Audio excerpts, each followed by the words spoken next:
that can be then watched on YouTube. And there was quite an audience already in the last days. So welcome, welcome, welcome. Now we can start. And I'm very honored to have these three and later maybe four amazing people with us because we want to unravel a little bit how in 2 years' time the circular economy can be front and center when we are meeting for COP30 in Brazil. A similarity could be drawn, for example, with the food systems work that has been really coming to the stage here at COP 2 years ago. And now when you're walking around here, I think it is really one of the main topics of the conversations. So me personally, as a circular economy enthusiast and having worked with that from government side and business side and coalition building, I would love to see the topic really ingrained into all the debates and front and center, because we know nearly 50% of the emissions are material related. Let me quickly introduce this wonderful panel.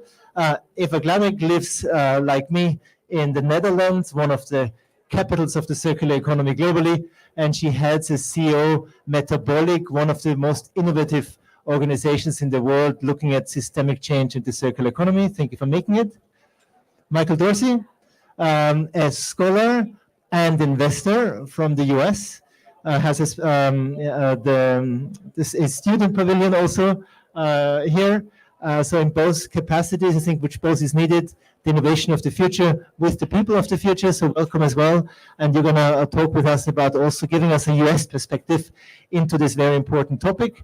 And John Reves, one of the leaders of the World Business Council for Sustainable Development, one of the leading networks pushing for sustainability within business or business leaders, and they are at the moment developing the circularity protocol, which I think is one of the big opportunities to once and for all end the debate what circularity is, and also take away from the doubt that it's not measurable, but really bring it into the KPIs and bring it into measurement frameworks of each business. So I want to just have 1 minute. I'll do a very short framing with the slide, please. Martin has also arrived. Hi, sorry, I got lost in the maze. Wonderful to have you. Fourth speaker, Martin Weinstein, a digital innovator around circular economy and an entrepreneur. So welcome also to the panel. We are just starting our quick framing. Yes, we want to discuss today how different innovative technologies and innovation can accelerate the circular economy. So in 2 years, it is the topic of the town here. Next one, please. Next one. Next one. I just want to, at the moment, just a little reminder why it's so important. Only 50 countries, or a little, I think 52 at the moment, do have circular economy frameworks at the moment, roadmaps or action plans, or it's in motion.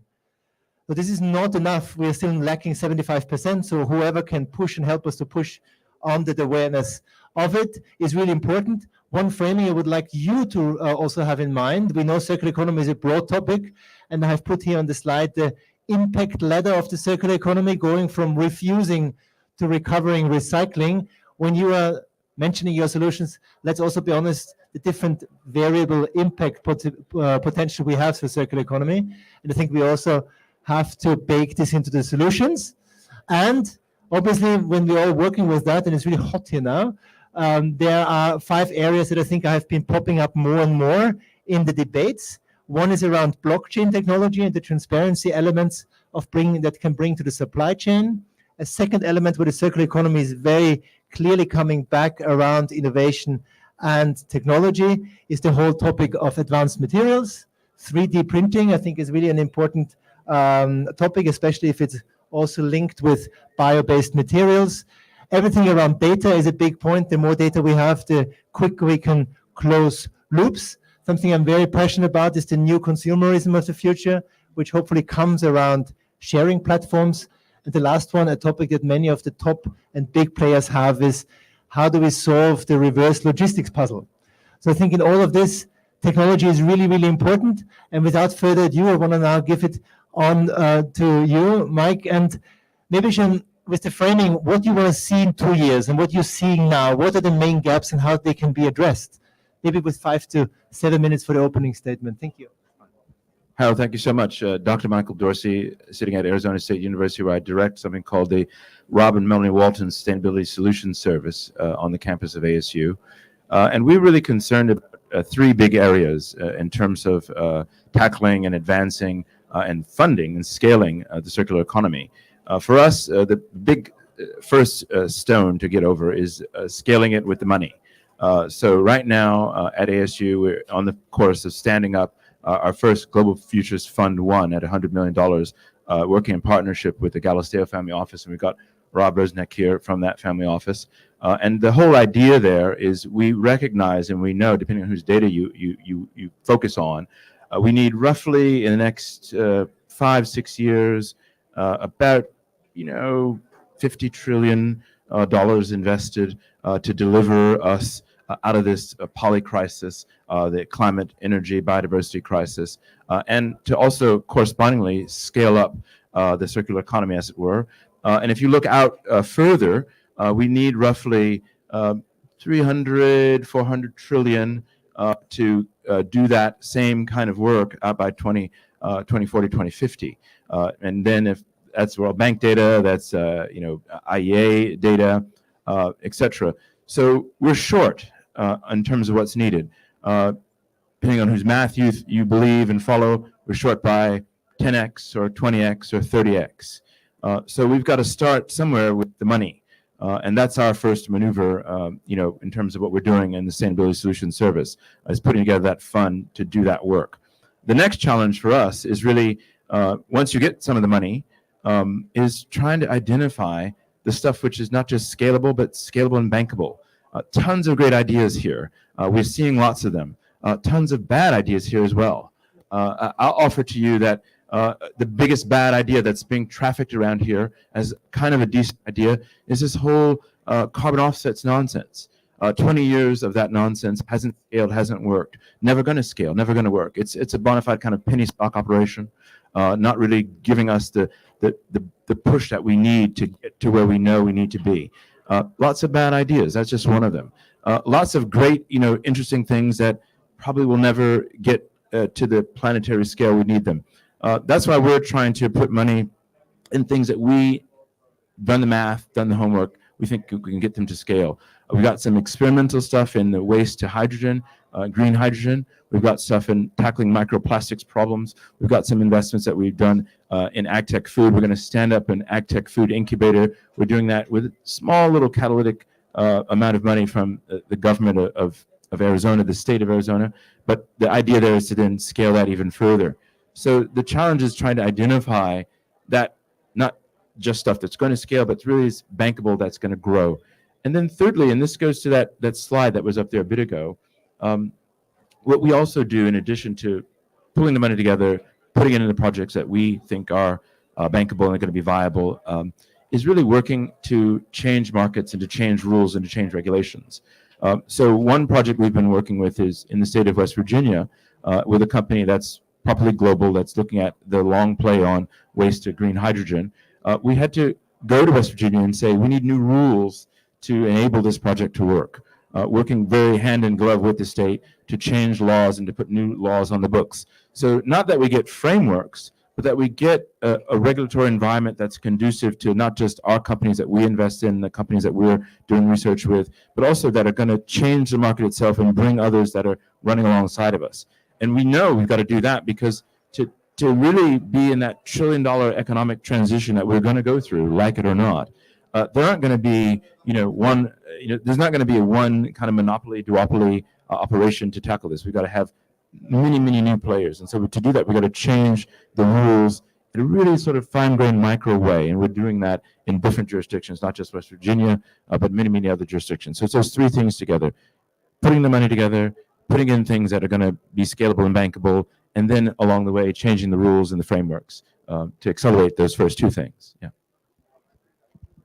I want to do a very quick follow-up with you because the thing I see here, and it's very nice your candidness, that we see many good ideas, but also some bad or many bad.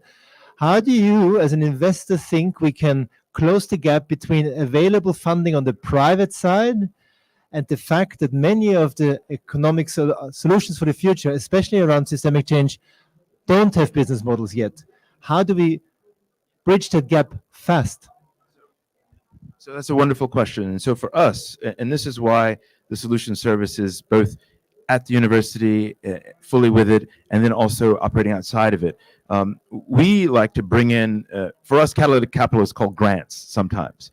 I think that's a space where we're fortunate in that kind of 1 foot in the university, 1 foot outside of it, where we can do that. I think that's a space where not all projects have access to that kind of capital. I think we also need to open up space, and we have done it in terms of no recourse, funding and financing. So there's some areas where we can basically begin to catalyze the smaller projects that are well outside of the big interest of larger banks and larger, parties. But we've got to do that, and we're trying to do that. That's one way we approach that problem. Thank you. Thank you so much. Eva, one of the pioneering women around the topic of circular economy. What are the key trends you see, or what you want to personally push with the ecosystem of organizations you have around you? I think a foundation, it speaks also to what you said, Michael. Not only everything is private sector based, but it's good to add this public side, maybe through research, maybe through the public funding. What do you see as the key drivers that you want to make happen? Great. Thanks so much, Harold. And it's really nice to be here today with all of you discussing this really exciting topic. It has been many years since I've been coming to the COP.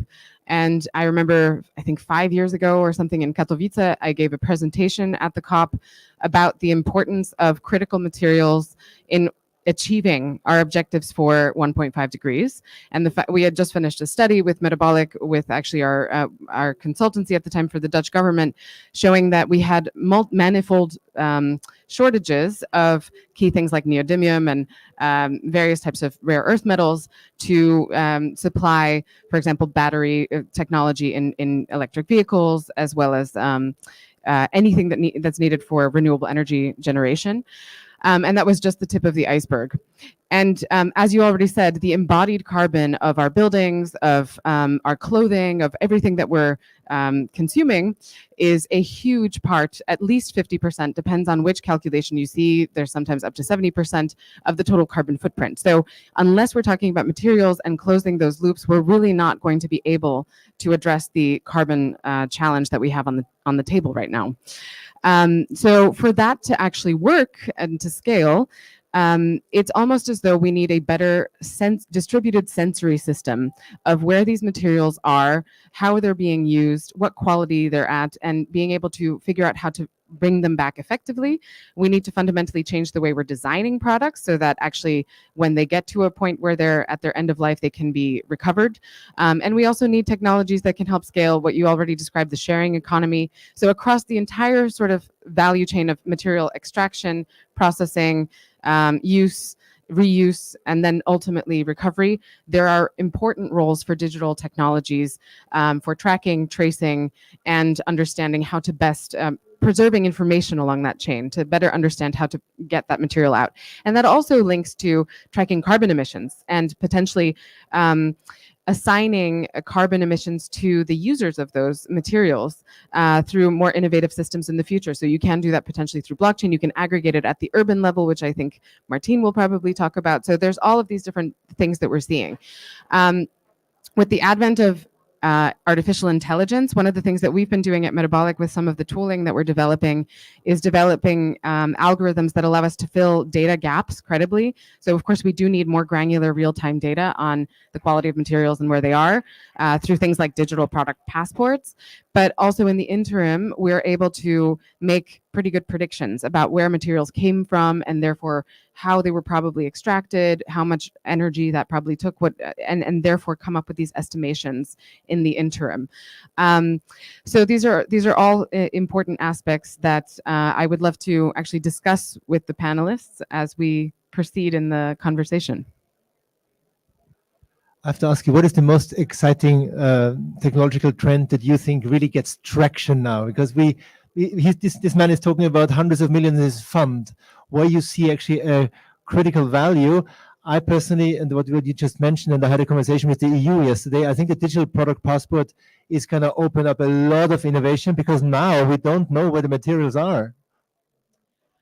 I agree with you. The digital product passport direction is really huge. And I think that the other thing that's critical for that, it's not just the technology itself, it's the enabling conditions, like you were talking about, Michael, because you need common data standards and interoperability so that either there's one uniform digital product passport, which is a very unlikely to happen. We need a lot of innovation from different parties developing solutions, but then there need to be codified standards for interoperability and also for codifying, for example, the translation of material impacts to carbon impacts and things like that, so we can seamlessly roll that up into things like the stock take. I would say that direction, of course, obviously is huge, but there's a huge amount of smaller things. Like one of our former interns just released a cool new platform called Mended, right? And this is a platform where you can take a picture of a piece of clothing that has some sort of damage, send it to them, and they will pick it up and send it back to you with like a carbon neutral local transport and now it's localized to some cities in Amsterdam. This is a really small innovation. It takes something that's traditionally done, which is, repair shops for clothing, but because it's suddenly made digital and easy to photograph, this is an example of a small digital innovation that doesn't even touch AI or IoT or anything like that, but really drives things forward. I also think like labeling of materials. So there's various technologies now to, on a nanoscale, label materials. There's these new plastic labeling solutions that can really help us better sort materials at the end of life and better utilize scanning technology. So there's all sorts of amazing innovations that I think we can, there's a huge room for investment. Thank you so much. John, coming to you. I'll never forget the conversation I had with a very big insurance company, and we discussed if you can bring circular economy to them. And the answer was we can't, because there's no clear definition. Hence, if you can't define it, you can't track, trace, and measure it. I have a lot of hope that the circularity protocol that you guys are working on will actually accelerate the transition much further and bring it into the boardrooms, but also into the working areas of each company. Can you maybe reflect on your journey around the protocol, what's needed, and how the global community can help? Delighted to, and it's a great panel, and I'm looking forward to continuing to discuss the topic. So very briefly, the World Business Council for Sustainable Development has been around since the early 90s, and we are formed around the time of the Earth Summit to bring together progressive business to work on practical solutions for the problems that we're facing. And we do that really through going into the detail in different topic areas. And circularity, we know, has really grown on the global agenda. We really believe that business has the responsibility to bring and provide these sustainability solutions, and we're keen to help unlock that. Many of you will have heard of the Greenhouse Gas Protocol. This was created by my colleagues 20 years ago inside WBCSD. And we did that because business needed a common standard, a common reference framework. And the important thing is that that framework had to come from business itself. It's fine for policymakers to reference the need for global standards, but actually the best people to help design that standard are those actually working and making purchasing and decisions and reporting and wanting to be transparent about their carbon footprint. And the Global Circularity Protocol, I think there may be a slide coming up. Let's go to the third slide. Yeah, please. Let's go to the next slide. Is really our attempt to do that. So we have kicked this off with a 2-year process at New York Climate Week with a 2-year program. And we're really pleased to have had it launched by UNEP and their One Planet Commission. And we are really now looking for partners with the intention that it will be launched in 2 years time at COP30 in Belém. Our starting point actually been returns to develop this city transition indicators, which is a protocol that helps to stand for themselves where they are at on the circularity journey. And Harold, you mentioned the report that we all know how We're less than 10% circular today. We need to scale that dramatically. It'll only happen when we have consistent global metrics. So CTI, the circularity transition indicators, can be used by any business to track how circular their models are in terms of their inputs and their outputs. But that was never intended for disclosure purposes and to help join up the whole system. We believe the Global Circularity Protocol is a chance to really bring all stakeholders into that process and develop something that we believe will be as important as the Greenhouse Gas Protocol in the circularity space. This fits into an important piece of work in our organization, which we've actually had the pleasure to launch here, called CPAS, the Corporate Performance and Accountability System. So we know that business is great on rhetoric, on ambition, but actually has really been poor on accountability, and to be able to link up their ambition with decision-making processes inside their company. And climate is starting to work there, right? But we also need to take that to other critical parts of the unlock, of which circularity is one. And so this is a really strategic move by us, and we are really looking forward to bring this as a open process, and we hope that this will then allow, in these different workstream areas, stakeholders to be genuinely involved, and then we'll be able to collectively launch that at COP30. That's a big mission. Question to you: what are the main stumbling blocks at the moment? How do you think you can get traction? Because I guess trust building is now one of the key topics for you in these discussions. How does this work between the people who need to get on board and maybe the skepticism in the boardroom still? So look, I'll talk from the business side, and I'm sure others will be delighted to contribute. But we know that business has to build trust, and that trust will come through this accountability. And we are heavily involved in the current work by the INC on the Plastics Treaty. And this is really, we need to take that work and make it relevant for all materials, not just plastics, and make sure that accountability is there. And that will be based on data, for sure, traceability, and trust that the system can work to deliver the outcomes. And that will only work if we're all understanding what are the key measurements, and have an interoperable system to do that. Perhaps a nice little example is we're currently also doing that for Scope 3 emissions. So we have the Greenhouse Gas Protocol, which is very good at organization level, terrible at product level. So we need to have APIs that are able to track carbon footprints as they go through value chains. We need exactly the same thing for circularity. I mean, I'm really interested. Anyone want to comment on the Global Circularity Protocol? Do you believe in it? Do you believe this can accelerate anything? Do you not believe in it? Skepticism? I'm really interested, especially as we live in times when science is sometimes also in this context here, not really, at least challenged. So I want to have you also comment on this. I think that's really important debate. I absolutely believe that having these common protocols is critical, and the Greenhouse Gas Protocol has been essential as a foundation and a harmonizing element.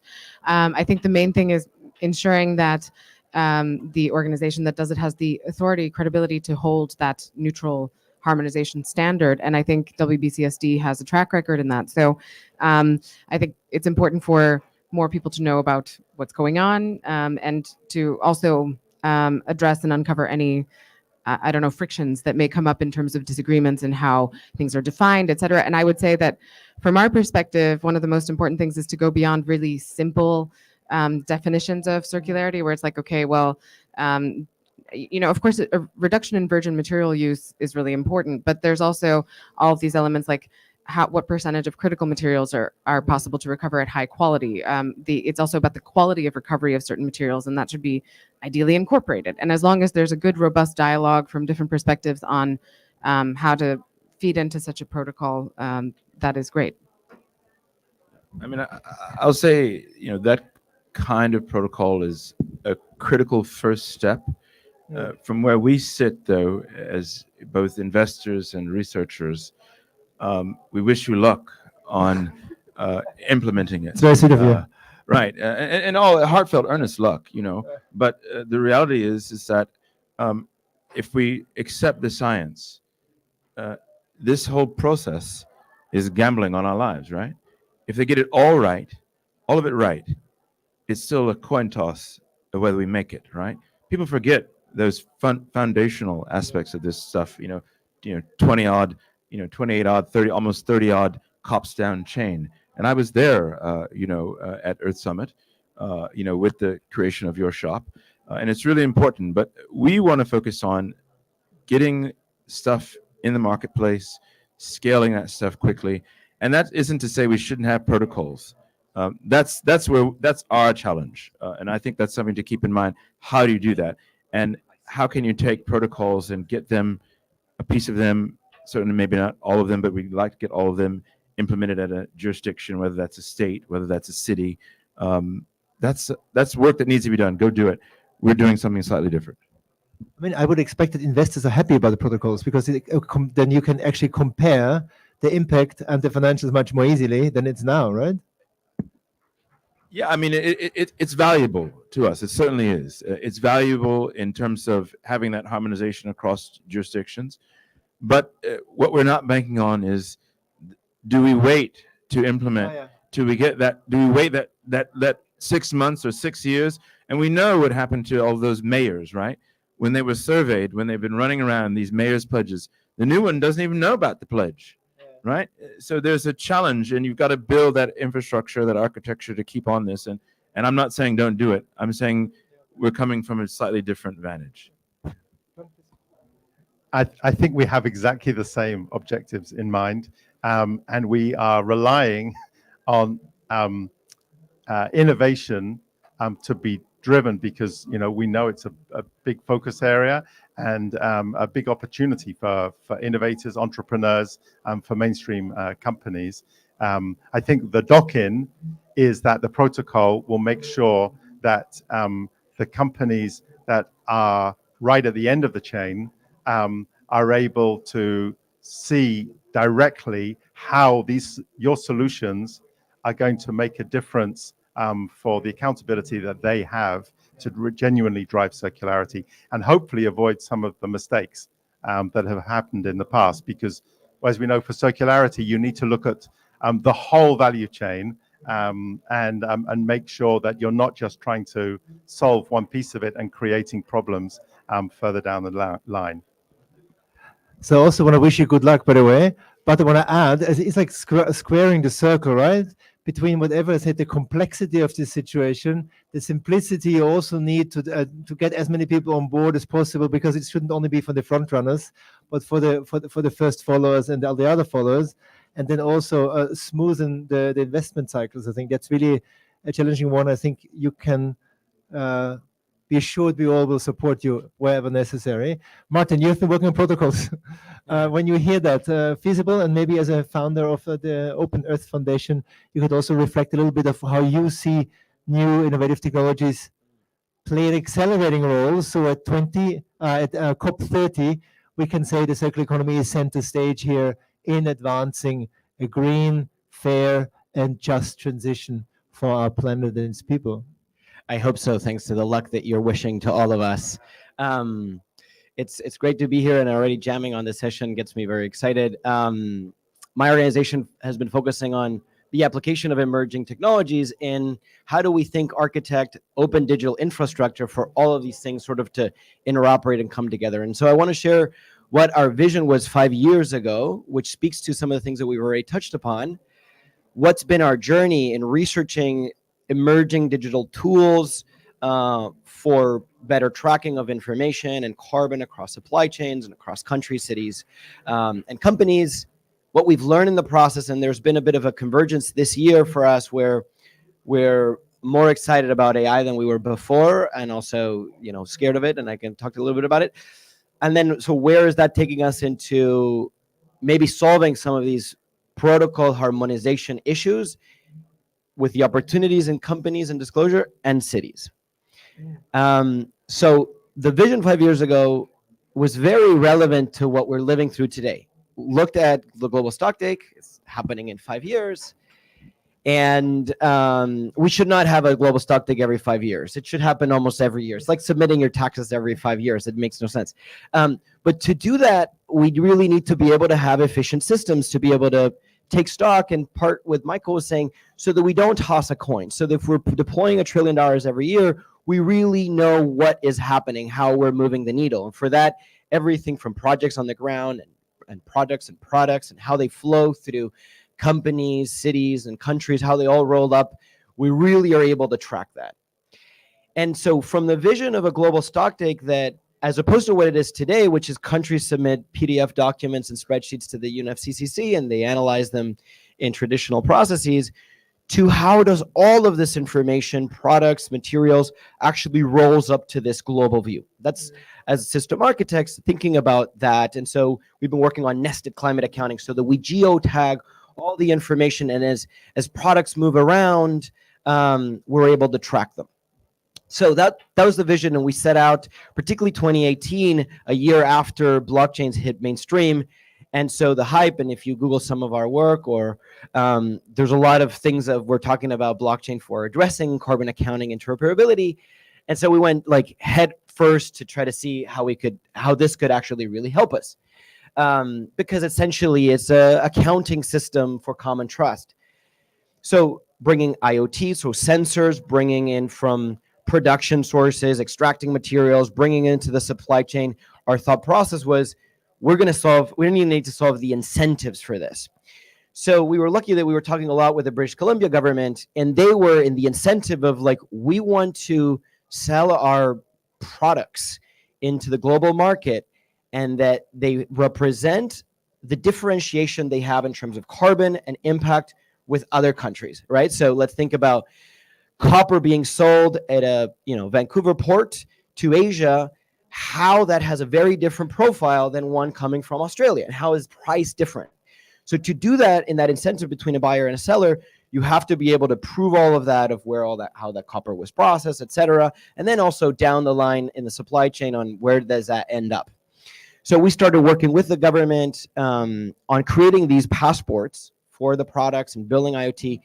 But there's a linearity to that, right? As long as there's one company that agrees with the government and everyone uses the same protocol, embeds GHG protocols into that process, we're good. The complexity is when we try to take the linearity into the circularity, where now that just merges with thousands of other products or raw materials into products. And so now comes these common ontologies that we have to have of how do we speak about them, and making sure that every producer is speaking on the same thing. So now the Holy Grail was like, we have to have this common protocol that we all agree with and that we all stand behind, while at the same process feeling like that's never going to happen, right? Because of the biggest issue we have is, how do we coordinate as humans, not in terms of our technology. So then is like, okay, well, how do we get the protocols that we have in place to at least talk to each other? And so around 2 years ago, or let's say a year ago, we've done a lot of work on this, and there's a lot of advance on technology to be able to have that trust and that linearity, but very far away from like, taking a picture to something in the supermarket and knowing where it came from and what's going to happen. I think it's the tip of the iceberg that requires all this orchestration. What we found this year to be quite interesting in the implementation of large language models, and let me take the AI discussion around this, this existential challenges that AI have and put them aside for a bit.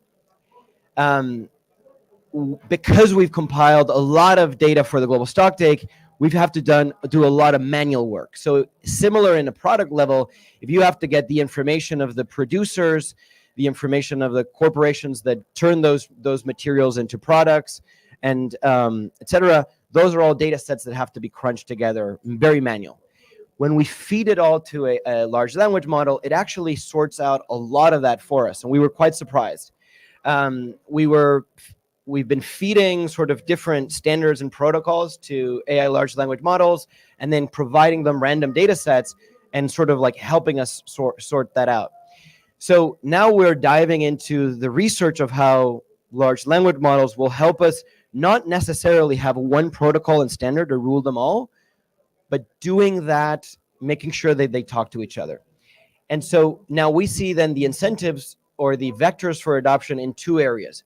One is on mandatory corporate disclosures, very important because it's now not just about voluntarily submitting the GHG protocol to CDP or voluntarily asking your supply chain to provide the data information using, let's say, John's protocol.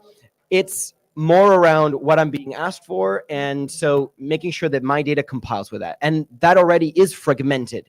US and different other areas falls under like IFRS standards, and Europe falling into FREC standards. And so there's this alphabet soup of standards, and they are not necessarily the same. So we already have an AI system that will just sort of map them out. And so when your data as a company needs to be published out, the AI will sort of sort it out and then submit it to all these other things. So we think that that's a very promising area. And I'm still not talking about circularity, by the way. I'm just talking about like just putting information out there. The last thing is on cities, right? So how can cities be vectors of adoption for this, not just, let's say, obliging companies? And so that's, I think, where there's the other angle where the cities agree to ensure to ingest products and be responsible for them. And I'll just leave it at that on like, how do we solve consumption-based emission inventories, which are really complex. Cities are 70% of our global emissions by consumption, not necessarily by production. And so this is another area that we're really exploring, and hopefully Eva and her team will help us in the process of how do we deal with the material flows for cities in their platform. So that's been our journey, and with that, I would love to jump back into the discussions that we were having. I mean, any of you can easily go on for hours, but please, Eva. Oh yeah, I thought you were opening. I just wanted to respond a little bit to integrate maybe what Martin said a bit with what John was saying, because I think there's a difference between having a kind of standard that defines the kind of protocol, right, for what is circularity, how do you have to account for it in the kind of higher level, versus the mess of real data that you encounter when looking at procurement databases and the actual flow of materials. So the work that we do and mapping actual material flows through value chains, you run into exactly the issues that Martin has described, where every company has its own codes for describing bananas or whatever, and you'll see that there's a different kind of code in their data sets. And we have found AI to be extremely useful for this, for actually these kinds of figuring out what is the logical thing that this is. And then that can still match very well with the kind of higher level protocols.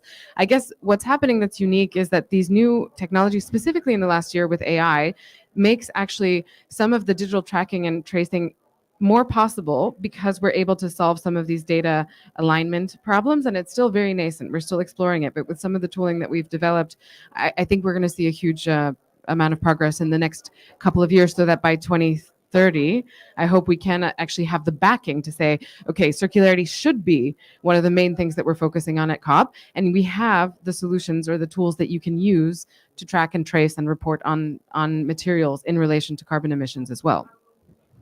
Maybe say something about the whole work in cities too. This is one of the key vectors where we have got traction in last years. How this feeds into the technology conversation. Yeah, absolutely. And I think Martin has a lot to say about that as well. So, I mean, we have looked at cities as cities are really useful because they have their own jurisdictions. So you can engage with a city, with a municipality to say, okay, we're going to map out your metabolism. So that's what we've been doing a lot. That's why we're called metabolic. We look at the material metabolism of economies. And so we've done hundreds of projects where we've looked at what are cities consuming, how are they processing it, and what are they excreting, kind of like an organism, and understanding the health of that metabolism, how circular it is or is not. And we've also, through that work, gotten into developing Scope 3 emissions assessment methodologies, and really understanding, okay, so what is actually the city responsible for in terms of the emissions that it's causing. Cities are also really interesting because they only occupy 3% of the surface of the planet, but actually most of the materials that we extract in the world end up in cities. So they become these massive mines, these sources of huge amounts of enriched material, which we are currently just dumping away, which we really shouldn't be doing. But we actually need to better track and trace what's going on. So we also developed this thing called the urban mining model, where we can automatically assess the components and materials in buildings. We've applied it first in the Netherlands, but then across Europe, and tried it in the United States. So these types of tools, which then, if you connect them to something like City Catalyst, which Martine's team is developing, you can start to really look at, okay, what is the embodied carbon of all the materials in a city? What is the potential for the recovery and avoidance of the emissions of new carbon? And also what is the kind of current annual footprint in terms of carbon and materials for a city? So you start to get a lot more insight. There's so much work that has to happen in this. It is really, we're scratching the surface. We're getting to really exciting things, but we need huge amounts of investment to actually make that happen. So yeah. Anybody wants to ask a question here? Obviously, thank you, Eva. Thank you, everybody, for now. I think it's a fantastic conversation I would like to have every day with you. If not, then we're just going to, please, yes, wonderful. Yes, thank you so much for your comments. My name is Dhruv. I'm a PhD candidate at Stanford. So I'm in the heart of Silicon Valley, and it resonates, a lot of things resonate from what you just said, because we have startups, we have large enterprises. At what stage should companies start thinking of protocols? When is a company too small or too early to think, okay, should I start integrating circular economy into my value chain now, or should I think 3 years into the future? So it's particularly relevant for I guess Bangalore, Silicon Valley, and other startup ecosystems. Well, since I'm holding the mic, I'll just respond quickly. I think that all companies should be considering sustainability, circularity, and the environment from the get-go. There should not be a company that exists that is not considering these things in its design of its products and services. Whether it is engaging in formal protocols and reporting, that's a different issue. And I think that, as those become easier to implement and become good guides, then that's great if they incorporate that early, but it doesn't need to be bureaucratic. You just need to apply logic as well. I would certainly second that, a strong second. And really the point is that the failure to do that is a recipe for just burning money up or leaving it on the table or some combination thereof. So there isn't a too early a stage to be thinking about these issues. If it's not in your sort of DNA from the inception, then you're going to have trouble soon and far down the track. So. Yeah, I mean, I'm only going to confirm the same thing. So I spent 10 years in the drink can industry, and what was amazing is that my first question is, why does the drink can look the way it is? And it's, well, because someone designed it 40 years ago to look like that, to meet the current needs. And I think this is the whole thing. It's so much more challenging to change something later on. So think circularity in mind. What are your inputs? What are your outputs? And the role you can play. And ultimately, in terms of protocols, I'll just quickly say, I think it's your clients' clients, somewhere in the value chain, that are actually going to be the ones that are accountable. That's the accountability you want to drive, that is going to hopefully create demand for your products and service. Do you want to say something too about it? No, You go next round. No, I agree from the get-go. Any other questions? Otherwise, I have to ask you a question. Having lived in the US, my son is American, and he has still this superpower of consumerism. Now we are talking about, and I'm very serious about this, with huge amounts of trash being produced. And Eva said, I think, and we all know, we know so little about materials and actual trash that we have distributed all over the planet, and it's now in the clouds and our blood and in the oceans. How do you think such a deeply ingrained understanding or a way of living in a country with all the data that points in the right direction, what we should do, how do you as a human being would describe to bring that change? I'm honestly concerned and I don't see it happen. So I ask a wise man like you, how would you frame it that in 2 years, with the support of the president, there is actually a change also in the culture? And not only it's the US, obviously, it's the Europeans as well. But it would be really interesting how you see that. And could I possibly chime in before you go, because I have Maybe, to. but the question was to me. Yeah, but go yeah, ahead. I know. Or maybe right after, because I mean, the question I was have to to me, go- but you, I think we all have to go. But. I'm resonating with the question, and it resonates to your question. It's the mindset shift that we really have to change. If we don't really think about how conscious we are of how integrated everything we impact, it's very hard to do this. It's not about technology. It's like everything, every solution we do has to impact how we think about the world and how we think about we interact with everything we have. If we don't do that at the individual level and at the organizational level, we're not going to solve it. I might have to catapult myself out, but I wanted to sort of maybe hopefully segue into your. Just with respect for time, there's two possibilities of where we go. One is some big breakthroughs that we see to change this mindset, to get around some of the big, not just problems with waste, the big systemic problems. I would offer that one of our biggest exports, perhaps bigger than waste and pollution and all those bad things that you talked about, is failed democracies, and dare I call it fascism, cropped up in where you are now, right, and cropped up in many places across the EU in the past few months. That is a result, is a kind of a cancer of the dereliction of responsibility for the collective good that we see in our country and elsewhere. I think at the same time, we have the possibility for big breakthroughs where we're going to leap ahead and solve problems in ways that we can't really even imagine. You think back to just this thing called the telephone. There's some people in this room and in this building that don't have no idea what a dial tone is. That was a thing of really that kept societies going. We have big breakthroughs. And I think that's where we're going to see the biggest success, where we're going to get breakthroughs.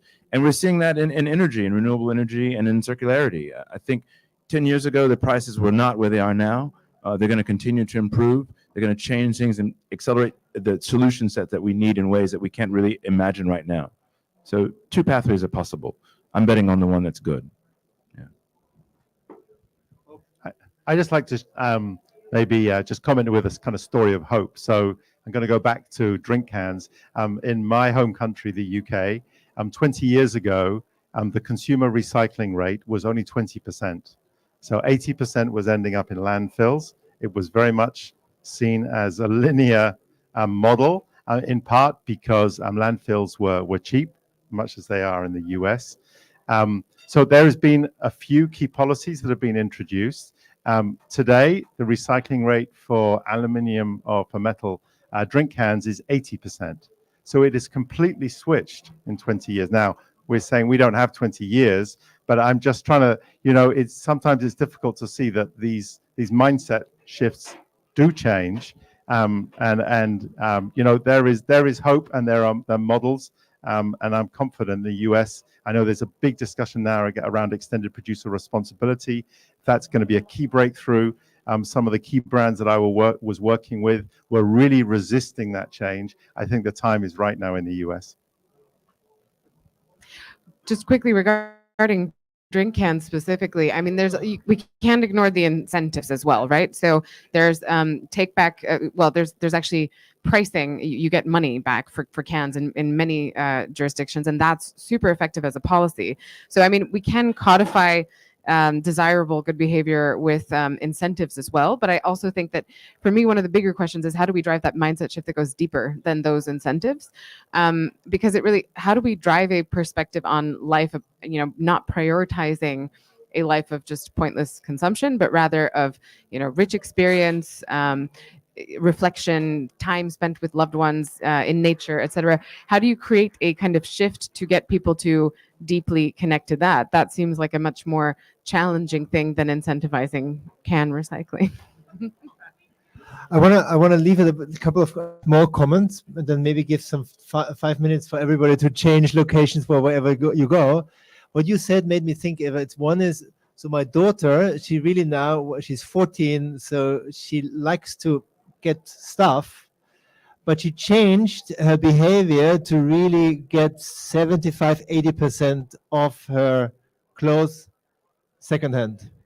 It's also easier because in Holland, obviously, you have quite an infrastructure. You have the biggest second-hand market in Europe. Every second week, and we just go there, and it's interesting to see her think about it, and it gives me hope. And I'm sure there is also an influence for our generation to go into this. The second one is targets. Now, in Holland, the prime minister, I think in 2016, said our country will be fully circular in 2050. And everybody, I'm sure, including you, Eva, said it's not possible to be fully circular because it's going to be very difficult to get away from completely from new materials, including stock flows, etc. But it was a bold statement. Yesterday, we talked with the cement industry they're working with, and we said, what would be a bold statement there, you know? And then we came to the car industry, where in Europe, several countries say now 2035 last combustion engine. BMW closing down their factory in Munich in the next 5 years, I think, or next 3 years. On circularity, what would it be? A bold statement. Not more than 50% virgin materials in the next year. Something that you want to end with, maybe that gives us hope and inspiration to go out with? Yeah, well, I mean, I think that this 2050 statement that was made in the Netherlands, I support that sentiment because I do think it gives a really good North Star directionality, and it does align with what we need to do for climate. It just depends on how we define circularity, and because if population, if demand grows in any way, there is a certain resource footprint that's required. So we need to move toward full recovery of materials, and even then we need to keep it at a steady state. So there's so many things that have to align, and then there's all the kind of material that goes into the environment through friction. For example, like car tires are the main source of microplastics in the world, right? It's not so any kind of abrasive functionality. So I think we need to also be really thinking differently about how we're designing our world physically and how much we're consuming to get the value out of that consumption. So even just saying full circularity by 2050, if we have like a super high level of material throughput, is not necessarily great. But either way, I think something of that nature to say, okay, fully circular by 2050 in line with fully decarbonized, great. Let's just work on that definition on the back end. So I'll keep mine laconic, a laconic offering. Really, we got to double the investments year on year, or we're never going to achieve these sort of other targets. If we're not doubling the money in, we're never going to get to circularity. And so it sounds easy. It's very, very difficult, and we're not really there. The folks that are sitting on the money to be able to do it aren't really moving the money at the rate that they spend year on year. I'm just going to go back to the theme about changing behaviors, because I think that's going to be at the heart, not for business, but for all of us as consumers. I think we're going to take that challenge home. It's difficult. So I don't know whether you've tried to change your habits, how long you take a shower for in the morning, or do you turn the tap off when you're brushing your teeth? I'd encourage you, if you haven't looked at your own behavior, to be much more conscious. And I think some of the incentives, we're going to necessary to help provoke us to challenge these behaviors. But we're all going to be there, and with that help, we're going to drive to a more circular system for sure.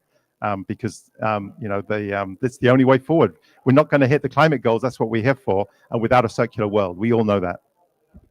Okay, no more questions here in the room.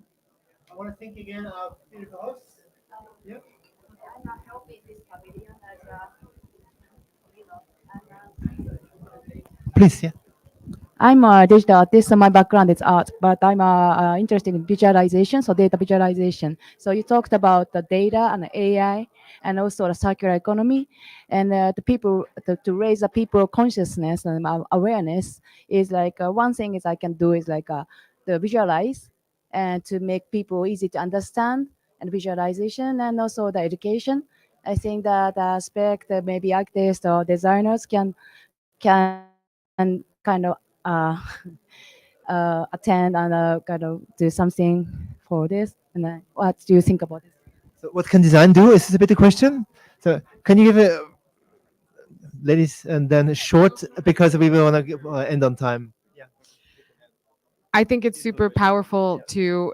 So one of the first people that we had on our team at Metabolic was a designer, even though we were super tiny, and that's because we knew how powerful it was to visualize the data to show material flows and show the gaps, and that has been one of the most important communication elements. So designers can certainly contribute by making complex information visible and understandable.